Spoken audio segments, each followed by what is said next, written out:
जय हो तुलसी मैया की। तुलसी महारानी नमो नमो, हरि की पटरानी नमो नमो। बन तुलसी पूरन तप कियो मैया, शालग्राम महापटरानी। जाके मंज मंजरी कोमल मैया, श्रीपति चरण कमल लपटानी। धूप दीप नैवेद्य आरती मैया, पुष्पन की वर्षा बरसानी। 56 भोग 36 व्यंजन मैया, बिन तुलसी हरि एक न मानी। सामरो सखी माई तेरा यश गावे मैया, भक्तों वर दीजे महारानी। तुलसी महारानी नमो नमो, हरि की पटरानी नमो नमो। राधे राधे, जय श्री कृष्णा। मैं सीमा सिंह आप सभी को सादर प्रणाम करती हूँ। आप सभी के ऊपर भगवान विष्णु और माता लक्ष्मी की कृपा हमेशा बरसती रहे। जय हो एकादशी भगवान की, जय हो विष्णु भगवान की, जय हो माता लक्ष्मी की, जय हो तुलसी मैया की। एकादशी व्रत के दूसरे दिन द्वादशी को व्रत के पारण के समय सुनी जाने वाली व्रत कथा आज मैं आपको सुनाने जा रही हूँ। द्वादशी के दिन इस कथा को सुनने से एकादशी व्रत का संपूर्ण फल प्राप्त होता है। आइए अब हम द्वादशी के दिन पारण के समय सुनी जाने वाली व्रत कथा सुनते हैं। एक बार बहुत छोटा सा गांव था। उस गांव में एक ब्राह्मण दंपति अपनी इकलौती बेटी के साथ रहते थे। ब्राह्मण बड़ा ही गरीब था। वह रोज गांव में भिक्षा मांगने जाता, पूरे दिन गांव में भिक्षा मांगता, लेकिन फिर भी उसे 3 जनों जितना ही आटा दाल भिक्षा में मिलता था। तब एक दिन उनके यहाँ एक साधु भिक्षा मांगने आया। ब्राह्मण दंपति ने साधु से कहा कि हे साधु महाराज, अगर आज हमने आपको भिक्षा दे दी तो हमें भूखा ही सोना पड़ेगा। हे साधु महाराज, इस गांव में और भी अनेक अमीर लोग रहते हैं, आप उनके पास भिक्षा मांगने जाइए, वो जरूर आपको भिक्षा दे देंगे। ब्राह्मण की बेटी सुशीला यह सब कुछ देख रही थी। ब्राह्मण की बेटी सुशीला ने अपने हिस्से की दोनों रोटियां अपने माँ बाबूजी से छिपकर एक कपड़े की पोटली में बांधी और उस साधु के पीछे पीछे चल दी और पीछे से साधु को आवाज लगाई कि हे साधु महाराज, जरा रुकिए। साधु महाराज रुक गया। ब्राह्मण की बेटी सुशीला साधु से बोली कि हे साधु महाराज, मेरे माता पिता ने आपको भिक्षा नहीं दी क्योंकि हम बहुत गरीब हैं। मेरे पिताजी रोज गांव में भिक्षा मांगने जाते हैं, लेकिन उन्हें 3 जनों जितना ही आटा दाल भिक्षा में मिलता है। हम दिन में एक बार ही भोजन कर पाते हैं। हे साधु महाराज, आप मेरे हिस्से की ये दोनों रोटियां ले लीजिए। साधु ने ब्राह्मण की बेटी से भिक्षा ले ली तो साधु ब्राह्मण की बेटी से बोला कि बेटी, आज एकादशी है, तूने मुझे एकादशी के दिन अपने हिस्से की दोनों रोटियां खाने को दी, तुझे इसका बहुत पुण्यफल मिलेगा। उसके बाद साधु ने ब्राह्मण की बेटी को एकादशी के व्रत और उसकी महिमा और महात्म्य को सुनाया। एकादशी के व्रत और महात्म्य को सुनकर ब्राह्मण की बेटी प्रेरित हो गई। उसने उसी दिन निश्चय कर लिया कि अब मैं भी एकादशी का उपवास करूंगी। उसके बाद ब्राह्मण की बेटी एकादशी का उपवास करने लगी। समय बीतने लगा। ब्राह्मण की बेटी विवाह लायक हो गई, लेकिन कोई भी ब्राह्मण युवक उनकी बेटी से विवाह करने को तैयार नहीं हो रहा था, क्योंकि ब्राह्मण दंपति बड़े ही गरीब थे। उनके पास देने के लिए कोई दहेज नहीं था। तब एक दिन एकादशी माता ने ब्राह्मण की बेटी की परीक्षा लेनी चाहिए। एक दिन एकादशी माता संध्या के समय एक सुंदर युवती का वेश धारण करके उनके घर आई और ब्राह्मण की बेटी से बोली कि बेटी, लड्डुअन का थाल ले ले और मोतियन की माला ले ले और एकादशी का व्रत करना छोड़ दे। लेकिन ब्राह्मण की बेटी सुंदर युवती वेश में ग्यारस माता से बोली कि आज मेरा ग्यारस का उपवास है। आज न तो मैं अन्न खाती हूँ और न ही आज के दिन किसी का दिया दान लेती हूँ। आप कल आ जाना। ब्राह्मण दंपति यह सब कुछ देख रहे थे। सुंदर युवती वेश में ग्यारस माता जैसे आई वैसे ही चली गई। सुंदर युवती के जाने के बाद माँ ने अपनी बेटी से कहा कि बेटी, अगर तू ग्यारस का व्रत करना छोड़ देती और लड्डुअन का थाल और मोतियन की माला ले लेती तो हम भी अमीर हो जाते। हम तुम्हारा किसी सुंदर ब्राह्मण युवक से अच्छे पैसे वाले घर में धूमधाम से ब्याह करा पाते। बेटी, तूने मना करके अच्छा नहीं किया। तूने घर आई लक्ष्मी को ठुकरा दिया। लेकिन सुशीला कुछ नहीं बोली। इस तरह दिन बीतने लगे। फिर से एकादशी तिथि आई। सुशीला ने पुनः एकादशी का उपवास रखा। फिर से सुंदर युवती वेश में ग्यारस माता सुशीला की परीक्षा लेने के लिए आई। अब की बार उनके हाथ में सोने चांदी की अशर्फियों का चांदी का थाल और सोने के कटोरे में चूरमे के लड्डू थे। सुंदर युवती वेश में ग्यारस माता सुशीला से बोली कि बेटी, ग्यारस का उपवास करना छोड़ दे और चूरमा खा ले और सोने चांदी की अशर्फियों का चांदी का थाल ले ले। लेकिन सुशीला फिर से बोली कि आज मेरा एकादशी का उपवास है। आज के दिन मैं अन्न नहीं खाती और नहीं किसी का दिया दान में लेती हूँ। आप कल आ जाना। इस तरह हर एकादशी पर यही क्रम चलता रहा। माता एकादशी सुंदर युवती का रूप धारण करके ब्राह्मण की बेटी को प्रलोभन देती रही और उसकी परीक्षा लेती रही। इधर माँ भी बार बार बेटी को समझाती रही कि बेटी, अगर तू धन ले लेती तो हम तेरा ब्याह कर देते। जब बेटी समझाने पर भी नहीं मानी तो माँ को गुस्सा आ गया। उसने अपने पति से कहा कि कल आप भिक्षा मांगने जाओ तो जो भी पहला युवक मिले उसे घर ले आना। हम उसी के साथ हमारी बेटी का ब्याह करा देंगे। तब दूसरे दिन ब्राह्मण भिक्षा मांगने गांव में गया तो फिर से ग्यारस माता ने सुशीला की परीक्षा लेनी चाहिए। ग्यारस माता ने ब्राह्मण के मार्ग में एक कोढ़ी युवक को बैठा दिया। ब्राह्मण कोढ़ी युवक को लेकर घर आया। ब्राह्मणी ने उसी के साथ सुशीला के फेरे पटकवा दिए। सुशीला कोढ़ी के साथ चल दी और आगे जाकर कोढ़ी से बोली कि चलो, मुझे अपने घर ले चलो। मेरे माता पिता ने तुम्हारे साथ मेरा विवाह करा दिया है। तो कोढ़ी युवक सुशीला से बोला कि मेरा तो कोई घर बार नहीं, मैं तो अनाथ हूँ। तो सुशीला अपने कोढ़ी पति के साथ जंगल में झोपड़ी बनाकर के रहने लगी और जंगल के कंद मूल फल खाने लगी और झरने का पानी पीने लगी। इस तरह समय बीतने लगा। विवाह के 15 दिन बाद जब दोबारा एकादशी तिथि आई तो सुशीला ने फिर से एकादशी का उपवास रखा। अब की बार ग्यारस माता फिर से सुशीला की परीक्षा लेने पहुंच गई।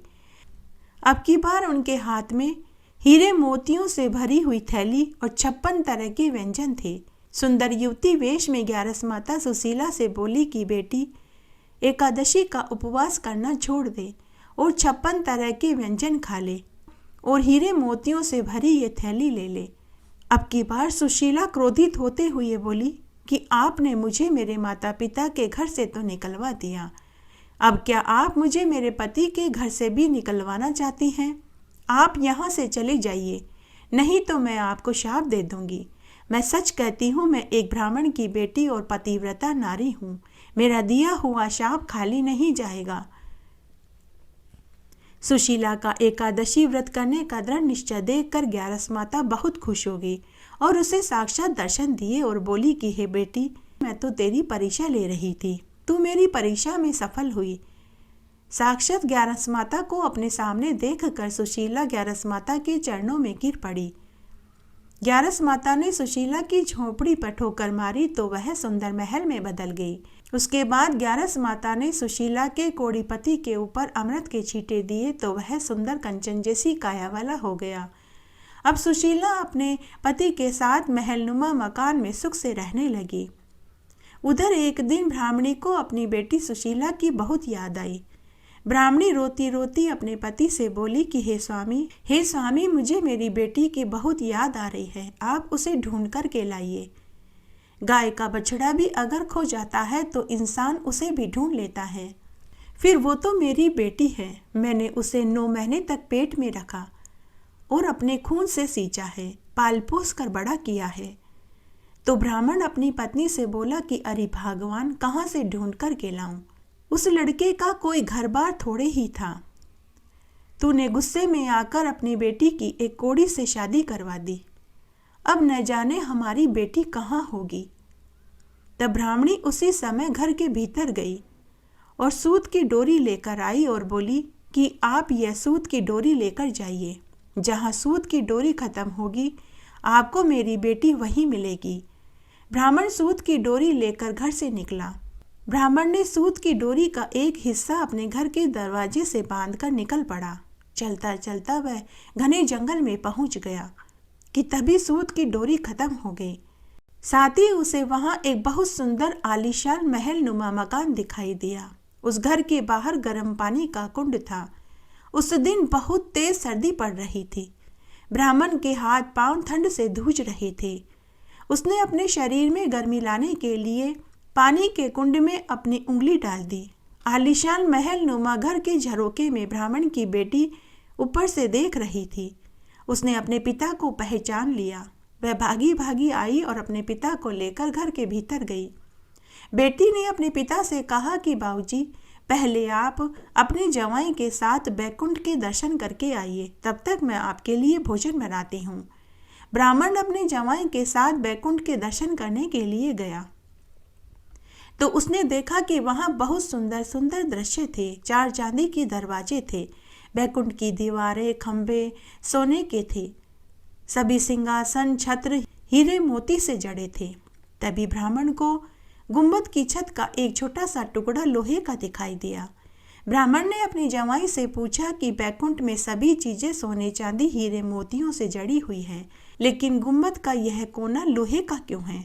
तो जवाई ने कहा कि मृत्युलोक में कोई पिता सर्दी से बचने के लिए अपनी बेटी के घर में गर्म पानी के कुंड में उंगली डाल दी। उसी पाप दोष के कारण बैकुंठ के गुंबद का यह एक हिस्सा लोहे का हो गया।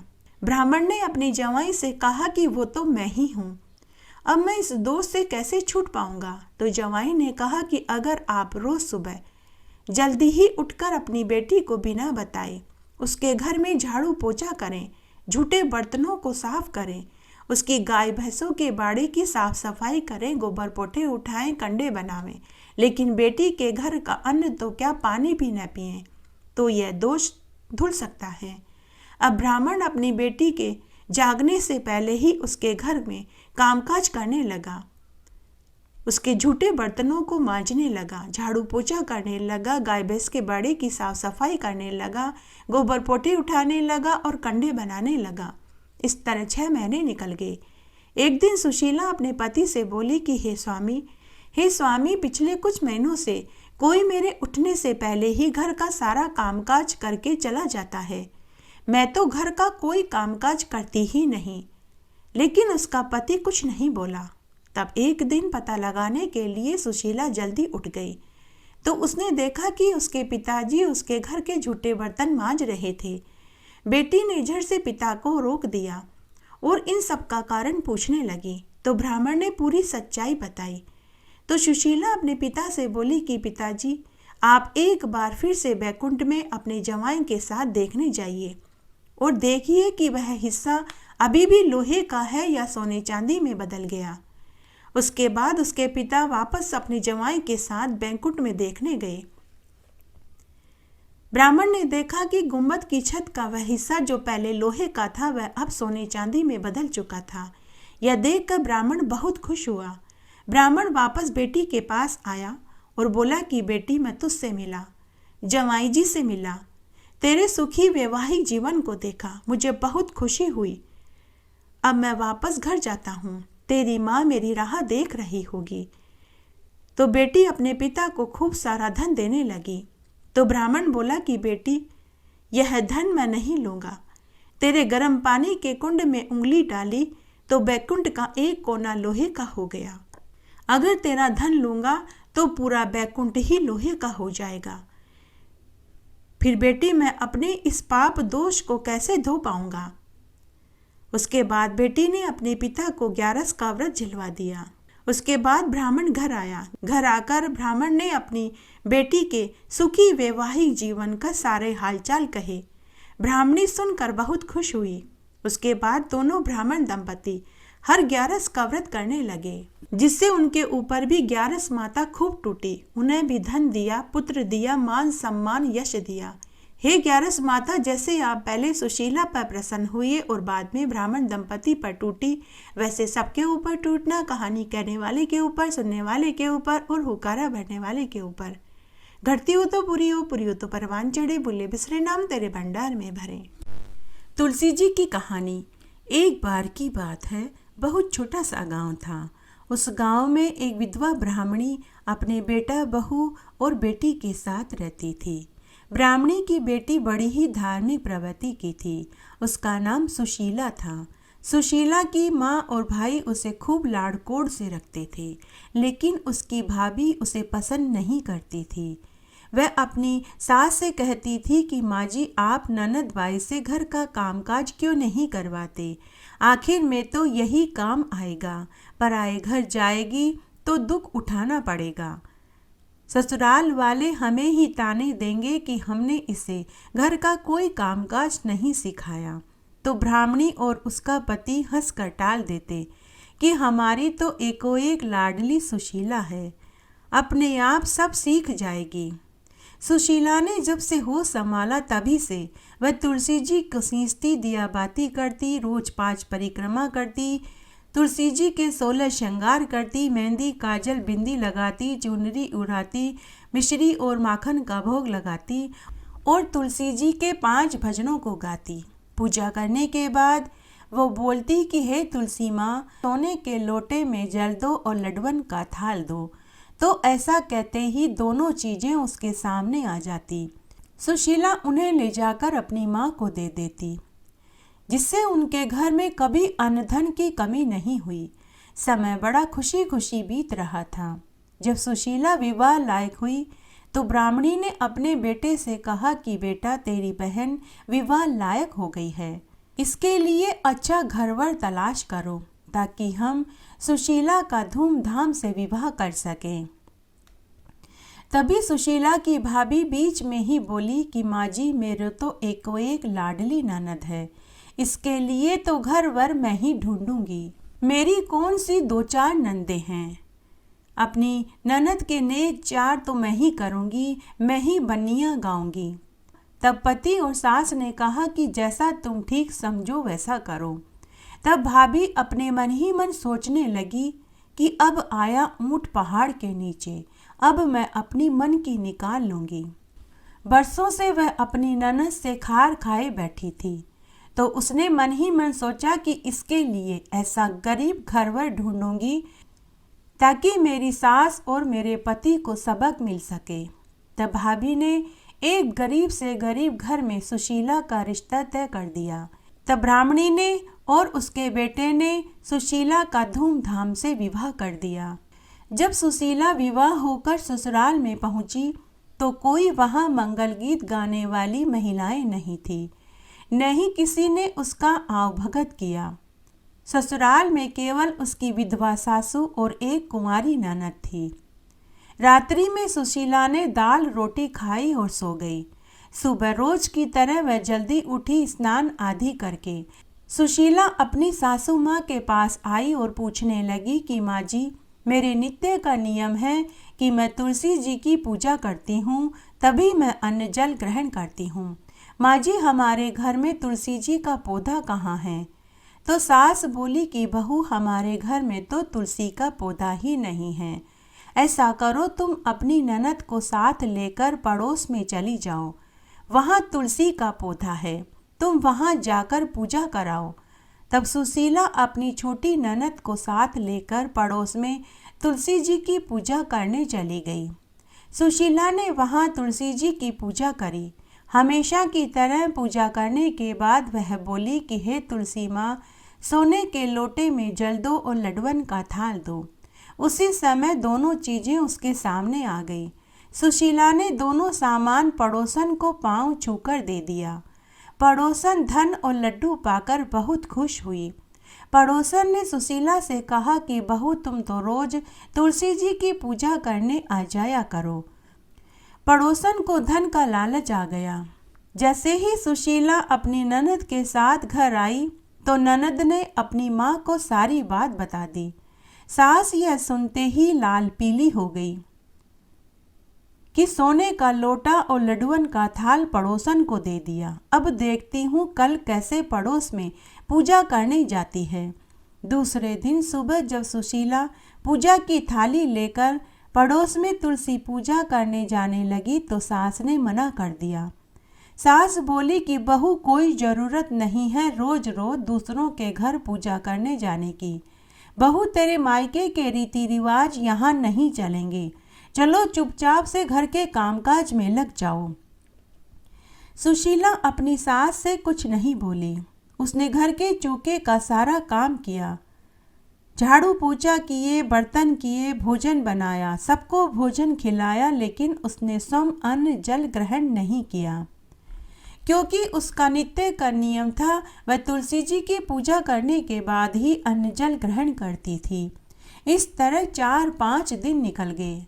तब एक रात्रि को स्वप्न में तुलसी माता ने सुशीला को दर्शन देकर कहा कि बेटी उठो, क्यों भूखी प्यासी हो? बेटी, तुम आजकल मेरी पूजा भी नहीं करती हो, नहीं तुम मुझे जल से सींचती हो, न घी का दीपक जलाती हो, न परिक्रमा करती हो, और नहीं तुम मीठे मीठे मुझे भजन सुनाती हो। तो स्वप्न में ही सुशीला बोली कि हे तुलसी माँ, मेरे ससुराल में तुलसी का पौधा ही नहीं है, पड़ोस में मुझे सासू ननद जाने नहीं देती। तब तुलसी माँ बोली कि बेटी, मैंने तेरे घर के आंगन में अपना वास बना लिया है, तुम अब रोज मेरी पूजा किया करो। ऐसा कहकर तुलसी माँ अंतर्ध्यान हो गई। सुबह जब सुशीला सोकर उठी तो उसे रात्रि के स्वप्न वाली बात याद आई। सुशीला भागी भागी आंगन में देखने गई तो वहां तुलसी का पौधा घेर गुमेर दूर तक फैला हुआ था, जिसकी हर लड़ी में सोने हीरे मोती लड़झर हो रहे थे। सुशीला देखकर बहुत खुश हुई। उसने पहले स्नान किया, पूजा की थाली जमाई और फिर उसने तुलसी माँ को जल से सींचा, घी का दीपक जलाया, रोली मोली चावल लच्छा बांधा, मेहंदी काजल बिंदी लगाई, चुंदड़ी उड़ाई और बोली कि हे माँ तुलसा, सोने के लोटे में जल दो, लडवन का थाल दो। ऐसा कहते ही दोनों चीजें उसके सामने आ गई। सुशीला ने दोनों सामान ले जाकर अपनी सास को पांव छूकर दे दिया। सास और ननद आश्चर्य में पड़ गए कि यह सब कहाँ से आया। सुशीला ने उन्हें पूरी बात बताई। सासू ननद भागी भागी घर के आंगन में देखने आई तो तुलसी का पौधा धन से लड़झड़ हो रहा था। सास और ननद ने सुशीला के पांव पकड़ लिए। सुशीला ने कहा कि माँ जी, बाईसा, आप मेरे पांव मत पड़िए, उल्टी गंगा नहीं बहती, मैं आपके पांव लगूंगी, आप तुलसी माँ के पांव पड़िए। अब सास और ननद भी अपनी बहू के साथ तुलसी जी की पूजा करने लगी। कुछ ही समय में वे बहुत अमीर हो गए और कुछ ही महीनों में उनके घर में धन दौलत, नौकर चाकर, महल नुमा मकान हो गया। हाथी घोड़ा ऊंट बंगला मोटर गाड़ी जेवरा सब हो गए। वे अमीर लोगों की श्रेणी में गिने जाने लगे। जब पहली राखी आई तो भाभी का मन हुआ कि इस राखी पर ननद के ससुराल जाकर देखना चाहिए कि उसके क्या हाल हैं। जरूर ससुराल में धंधा पीट रही होगी, सूखे टिक्कड़ खाती होगी, फटे पुराने गुदड़े ओढ़ती होगी, फटी पुरानी साड़ियां पहनती होगी। तब भाभी अपने पति के साथ सुशीला के घर राखी बंधवाने पहुंचे तो सुशीला के ठाट बाट देखकर भाई को बहुत खुशी हुई, लेकिन भाभी की आंखें चकराने लगी, उसे तो चक्कर आने लगे। सुशीला अपने भाई भाभी से मिलकर बहुत खुश हुई। हे तुलसी माता, जैसे आपने सुशीला की पग पग पर मदद करी वैसी सबकी करना। कहानी कहने वाले की, सुनने वाले की और हुक्कारा भरने वाले की। आइए अब हम गाय माता की कहानी सुनकर पुण्य फल कमाते हैं। एक बार बहुत छोटा सा गांव था। उस गांव में एक नामी पैसे वाले सेठ सेठानी रहते थे। उनके पास खूब धन दौलत थी, साथ ही वे बड़े ही धार्मिक प्रवृत्ति के थे। वे सभी तरह के व्रत, उपवास, पूजा पाठ, दान पुण्य किया करते थे। इस जन्म में उन्होंने किसी का दिल नहीं दुखाया, न ही उन्होंने कोई पाप कर्म किया। फिर भी वे महान दुख भोग रहे थे। उनके विवाह को कई बरस हो चुके थे, लेकिन उन्हें औलाद सुख प्राप्त नहीं हुआ। उन्होंने खूब दवा दारू कराई, खूब देवी देवता भी ठोके, लेकिन सब निष्फल हो गया। तब एक दिन उनके गांव में काशी के एक महात्मा जी आए। सभी गांव वाले उनके प्रवचन सुनने के लिए जाते थे। तब एक दिन सेठ सेठानी भी उनके पास गए। जब प्रवचन खत्म हो गया तो सेठ सेठानी सब गांव वालों के जाने के बाद महात्मा जी के पास एकांत में उनसे मिलने के लिए गए और अपना सारा दुख उन्हें सुनाया। सेठ सेठानी ने महात्मा जी से कहा कि महात्मा जी, हमने इस जन्म में ऐसा कोई पाप नहीं किया है जिसकी हमें यह सजा मिल रही है। कृपया महात्मा जी हमारे दुख का निवारण बताइए ताकि हमारा अगला जन्म सुधर सके। तब महात्मा जी, जो बड़े ही पहुँचे हुए संत थे, उन्होंने एक लंबी सांस ली और वे बोले, पुत्र, सभी प्राणी अपने पूर्व जन्म के पाप कर्मों को इस जन्म में भोगते हैं। इस जन्म की सबको याद है कि हमने क्या कर्म किए हैं, लेकिन पिछले जन्मों का हिसाब किताब तो केवल ऊपर वाला परमात्मा ही जानता है। पुत्र, यह जन्म तुमने अच्छे कर्म करके बिताए हैं तो अगला जन्म तुम्हारा जरूर सुधरेगा, लेकिन फिर भी इस जन्म में अनजाने में जो पाप कर्म हुए हैं हम नहीं जानते। जैसे चलते फिरते उठते बैठते समय हमसे चींटियाँ, मक्खियाँ, कीड़े, अन्य छोटे छोटे जीव मर जाते हैं, वे भी पाप की श्रेणी में गिने जाते हैं। इसलिए मैं तुम्हें एक उपाय बताता हूँ, तुम उस उपाय को करो। उस उपाय को करने से तुमसे जो अनजाने में जो पाप हुए हैं वे सभी धुल जाएंगे। पुत्र, तुम 1 साल तक गाय की सेवा करो, फिर साल भर बाद उस गाय को एक ब्राह्मण को दान में देकर गाय का उद्यापन कर दो। उद्यापन में ब्राह्मण को दूध देने वाली गाय बछड़ा सहित दान में दो और साथ ही गाय दूने का बर्तन, गेहूं, गुड़ की बोरी, जो भी तुम्हारी सामर्थ्य हो वो दो और ब्राह्मण को 5 कपड़े और दक्षिणा के रुपए जरूर दो। सपत्नीक ब्राह्मण को भोजन जरूर कराना। पुत्र, तुम्हारा अगला जन्म सुधर जाएगा, तुम्हें सद्गति प्राप्त होगी। तब सेठ सेठानी ने महात्मा जी को प्रणाम किया और घर आए। घर आने के बाद उन्होंने एक ग्वाले से दूध देने वाली गाय बछड़ा सहित खरीदी। अब सेठ सेठानी दोनों ही गाय की सेवा करने लगे। रोज गाय को नहलाते, बाड़े की सफाई करते, हरा चारा खिलाते, गोबर पोठे उठाते और दूध दूने के लिए उन्होंने एक ग्वाले को भी लगाया। अब वे रोज गाय की सेवा करके अपना समय बिताने लगे। इस तरह साल भर बीत गया। साल भर बाद उन्होंने गाय का उद्यापन किया। एक योग्य ब्राह्मण को सपत्नीक भोजन पर घर बुलाया और उन्हें भोजन खिलाकर गाय व बछड़ा दान में दिया। साथ ही गुड़ और दलिये की बोरी दी और गाय के पहनने के चांदी सोने के गहने दिए। साथ ही दक्षिणा के रुपए दिए। ब्राह्मण और ब्राह्मणी के 5-5 कपड़े दिए। गाय का दूध निकालने का बर्तन दिया। जितना सामान वो दान में दे सकते थे उन्होंने खूब दान दिया। उस रात्रि को सेठ सेठानी को सुकून भरी नींद आई, जैसे उनके सिर से बहुत भारी बोझ उतर गया हो। समय इस तरह उनका फिर से गुजरने लगा। तब इसे संयोग ही कहें कि दोनों सेठ सेठानी की मृत्यु एक ही दिन हो गई। उन्हें लेने के लिए यमदूत आए। जब यम मार्ग में वैतरणी नदी आई तो उन्हें वैतरणी नदी पार कराने के लिए वही गाय आकर खड़ी हो गई। सेठ सेठानी ने गाय की पूंछ पकड़कर वैतरणी नदी पार करी। जब वे सेठ सेठानी धर्मराज जी की चौखट पर पहुंचे तो उनके कर्मों का लेखा जोखा बताने के लिए पुनः वही गाय आकर खड़ी हो गई।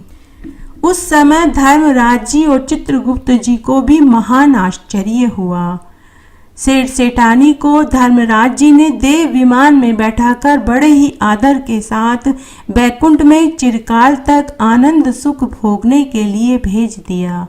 हे गाय माता, जैसे आपने सेठ सेठानी की हर जगह गवाही दी वैसे हमारी भी देना, कहने वाले की, सुनने वाले की और हुकारा भरने वाले की। घटती हो तो पूरी हो, पूरी हो तो परवान चढ़े, भूले बिसरे नाम तेरे भंडार में भरे।